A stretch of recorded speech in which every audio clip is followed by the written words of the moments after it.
Você já deve ter tido uma ideia mirabolante de vídeo, só que com o passar do tempo, essa ideia foi parecendo ridícula e vergonhosa na sua cabeça, não é? É comum isso acontecer indo pro trabalho, indo pra escola, e aí você tem todo aquele tempo pra pensar nesse vídeo que você iria fazer, que você acaba desistindo antes mesmo de começar. E isso impacta não somente no seu canal do YouTube, como impacta em coisas além da internet. Pessoal, aqui no YouTube Sem Segredo eu tento sempre compartilhar as coisas da forma mais honesta com vocês e sem ficar abusando de gatilho para deixar vocês ansiosos, ou eu gosto de dar informação honesta para vocês, então se inscrevam aqui no canal que isso vai realmente ajudar. E sempre comentem aqui também, porque isso sinaliza pra gente que você tá acompanhando o vídeo.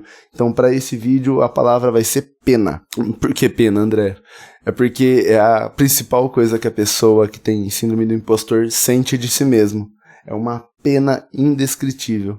Ela esquece que ela precisa começar a fazer as coisas para ela conseguir se especializar naquilo, né? Ela acha que o médico cirurgião de 20 anos já se formou sabendo fazer tudo, quando na verdade não é.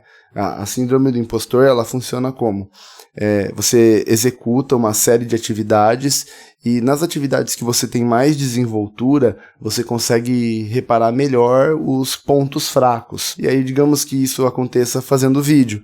Você começa a reparar os problemas do seu vídeo antes mesmo de executar ele. E isso se torna um ciclo vicioso e uma barreira para a sua criação de conteúdo. A verdade é que a gente tem que ficar muito atento com alguns hábitos que a gente carrega para a vida, porque eles podem impactar não somente na criação de conteúdo aqui dentro do YouTube, como podem impactar em toda a sua vida, e é por isso que eu tô aqui para te ajudar hoje. Existem alguns hábitos que a pessoa que tem síndrome do impostor provavelmente está fazendo de errado. E quando eu digo hábitos, a pessoa não dorme, a pessoa não come bem, a pessoa não se exercita, e a pessoa passa muito tempo na frente de telas, vendo aquela perfeição das redes sociais. Se você levantou a mão para qualquer uma dessas 4 afirmações, com certeza você está passando por muita dificuldade para criar conteúdo e eu vou te ajudar aqui agora a sair disso, tá?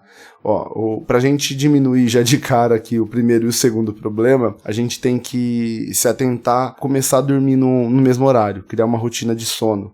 E a hora que a gente vai dormir, a gente precisa respeitar esse sono, certo? Eu não tô falando como se eu não tivesse problemas com sono, mas eu já tive muito mais problemas para dormir. Hoje eu durmo facilmente 8 horas seguidas à noite se eu deitar na cama, mas eu já tive uma época não muito tardia, diria que esse ano, onde eu dormia de 2 a 3 horas por noite e teve semanas que eu dormi menos de 10 horas na semana inteira, porque eu não conseguia dormir, eu ficava ou rolando na cama, ou eu levantava e vinha pro computador aqui para ficar jogando LOL. E como que eu fiz para corrigir esse problema do sono? O sono foi simples, eu precisava ficar deitado na cama e praticar um pouco do tédio. Infelizmente a gente quer pegar o celular a todo momento, então eu comecei a deixar o celular um pouco mais distante para não pegar o celular ali perto das 21h30, das 22h. A gente diminuiu a quantidade de comida que a gente estava ingerindo também para conseguir ter uma noite de sono maior, melhor. Não estava tomando muita água antes de dormir, mas batendo a quantidade de água do dia. E também eu estava tentando não consumir conteúdo ansiogênico à noite. A gente está assistindo umas coisas mais relax, mais divertidas à noite, que faz a gente ficar relaxado. Isso facilitou muito na questão do sono, tá?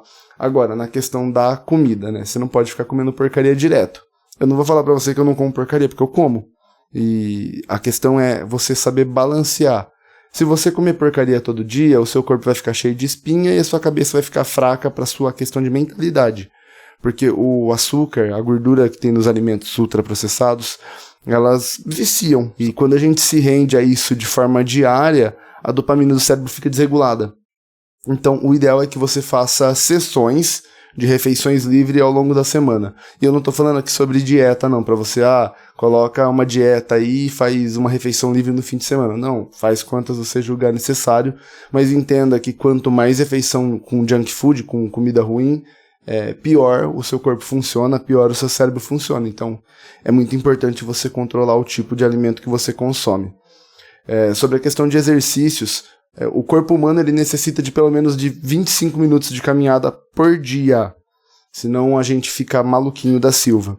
A gente cresceu sendo nômade e buscando as coisas em árvore, subindo em árvore, andando de um lugar para outro, e a nossa história no mundo é muito mais recente do que a nossa genética consegue acompanhar. Então a gente tem uma genética meio desatualizada para a vida sedentária que a gente tem hoje, sendo que tá tudo a um toque, ou eu consigo pedir alimento pelo meu celular, entende? E pagar com um dinheiro que não é físico, um alimento que eu não produzi, que eu não cacei, mas que chega para eu poder consumir e levar minha vida. Olha só como é fácil os dias atuais. E o nosso cérebro não está acostumado com isso. Ele acha isso tudo muito estranho. Então, para a gente aprender a lidar com isso, é ideal que você caminhe pelo menos 25 minutos por dia. Eu não vou falar todo dia, seria o ideal todo dia, mas se você conseguir fazer de 3 a 4 vezes por semana, já está muito bom, vai ajudar. Você vai perceber que a sua ansiedade dá uma baixada, a depressão dá uma sumida, e a síndrome do impostor também vai junto com a ansiedade, porque quando a gente caminha, a gente meio que entra num modo onde o cérebro fica mais organizado. Com o cérebro mais organizado, a síndrome do impostor não consegue tomar tanto conta daquilo que a gente quer fazer. Então você fica mais disposto para fazer tudo aquilo que você planeja ao longo do seu dia. E trazendo aqui também na questão da disposição, o último ponto, que é para mim o ponto mais importante, diminuição do consumo de telas. Hoje eu estou consumindo muita tela, tá? Tanto que meu celular está descarregando cada vez mais, só que eu já consumi muito mais tela, eu já tive 13, 15 horas de tempo de tela, hoje eu tô com aproximadamente 6 horas de tempo de tela, sem contar computador, obviamente, que eu tô tentando, eu só tô usando o computador, na verdade, para tocar os instrumentos e para trabalhar na música, ou para gravar e editar vídeo para vocês, mas assim, diminuir o tempo de tela foi algo surreal e que eu precisei fazer de forma mais forçada. Os aplicativos que são de entretenimento, eles contam com algum tipo de timer para você não conseguir acessar ele quando você estourar aquele tempo. Então, de cara, eu recomendaria que você fizesse isso. E, se possível, deixasse sempre o seu celular num cômodo oposto àquele que você quer ficar. Porque a questão da tela é que é muito automático, muito fácil. Você pega o seu celular ali, você já tá rodando, você nem vê, você fala, caramba, por que eu tô rodando feed no Instagram de novo? Eu acabei de fazer isso, não tem nada que eu quero ver, não tem mais stories, não tem mais nada. Só que é muito estímulo. A tela do celular, ela estimula demais. E esse excesso de estímulos fortalece a síndrome do impostor, porque você está recebendo muita informação de muita gente tendo sucesso. E aí, as suas ideias, elas não parecem tão brilhantes quanto a ideia de alguém que já fez, postou e já deu certo. Entende? Então, esse excesso de consumo de tela, ele fortalece demais a síndrome do impostor. E a única forma que eu encontrei de resolver isso é diminuindo o consumo. Eu não estou aqui para te falar que existe uma fórmula mágica, porque não existe.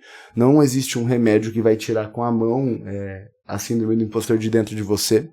Eu sou veterinário, eu já passei por isso na profissão da veterinária. Então, se você está se sentindo muito fraco para fazer isso sozinho, a gente tem um grupo no Telegram, aqui nos nossos comentários, na verdade na nossa descrição tem o nosso grupo do Telegram. E se mesmo assim você ainda está preocupado sobre a forma que você pretende gravar o seu conteúdo, saiba que as pessoas não estão nem aí pra gente.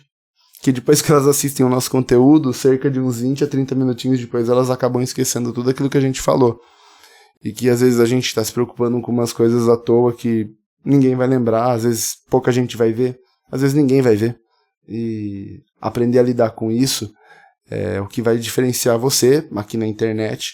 Você que quer viver de internet, obviamente, vai precisar se acostumar a ouvir muito não, e não é um mercado justo, porque você vai entrar concorrendo com gente que já sabe esse tipo de coisa. E não tô falando gente que vai ser necessariamente melhor do que você naquele assunto, que vai ser mais desdobrado que você naquele assunto. Mas tem gente que vai ter mais noção de como fazer uma thumb, que vai receber mais cliques do que você. Então tenha em mente que você está entrando num mundo onde a briga não é justa e que você não precisa ter medo de nada, porque tanto faz para as pessoas. A gente está aqui fazendo o nosso conteúdo e a intenção é a gente fazer alguém escutar a nossa voz pelo máximo de tempo possível pelo YouTube. Para a gente fazer isso, a gente precisa entregar conteúdo de valor, conteúdo de verdade, coisa que conecta com a pessoa. E se mesmo assim você está em dúvida sobre como fazer esse tipo de conexão, eu estou deixando aqui no card um vídeo que te mostra isso na prática.